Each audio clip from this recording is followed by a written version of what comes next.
Assalamualaikum warahmatullahi wabarakatuh.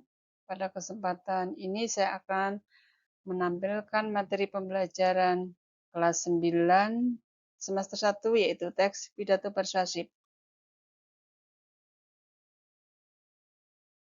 Pengertian teks pidato persuasif. Pidato persuasif adalah pengungkapan pikiran dalam bentuk kata-kata yang ditujukan kepada orang banyak. Kemudian jenis-jenis pidato persuasif. Yang pertama, pidato pemerintahan. Jenis yang kedua ada pidato sambutan. Kemudian ketiga, pidato instansi. Selanjutnya ada pidato ceramah. Kemudian bagaimana langkah-langkah menyimpulkan isi teks pidato persuasif? Yang pertama, dengan mendengarkan atau menyimak isi pidato. Kemudian yang kedua, menentukan topik pidato. Yang ketiga, mencatat butir-butir penting dalam pidato. Kemudian yang terakhir, menyimpulkan gagasan, pandangan, atau pesan dalam pidato. Selanjutnya, hal-hal apa saja yang perlu diperhatikan dalam menyimpulkan gagasan, pandangan, atau pesan pidato? Yang pertama, pidato itu harus memuat seluruh butir penting dalam pidato. Yang kedua, tidak menyimpang dari isi pidato. Kemudian, bukan ringkasan pidato, tetapi penafsiran pendengar terhadap hal yang disampaikan. Kemudian, struktur teks pidato terdiri dari bagian apa saja? Nah, di dalam struktur teks pidato ada 3 bagian.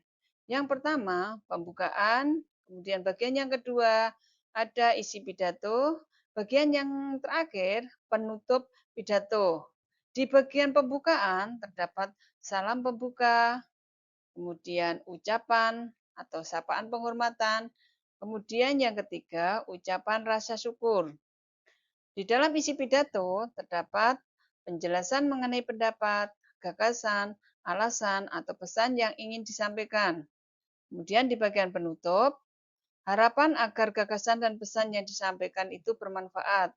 Kemudian permohonan maaf, ucapan terima kasih, dan salam penutup. Kemudian, ciri kebahasaan di dalam teks pidato persuasif, yang pertama, menggunakan kalimat aktif. Kemudian menggunakan kata tugas. Selanjutnya, menggunakan kosakata emotif. Kemudian, menggunakan kosakata di bidang ilmu atau istilah. Kemudian, menggunakan sinonim. Ciri bahasa yang terakhir, menggunakan kata benda abstrak. Selanjutnya, bagaimana langkah-langkah menyusun teks pidato persuasif? Yang pertama, memilih dan menentukan tema atau topik, kemudian menentukan tujuan pidato persuasif, yang ketiga mengumpulkan data untuk mendukung argumen atau alasan.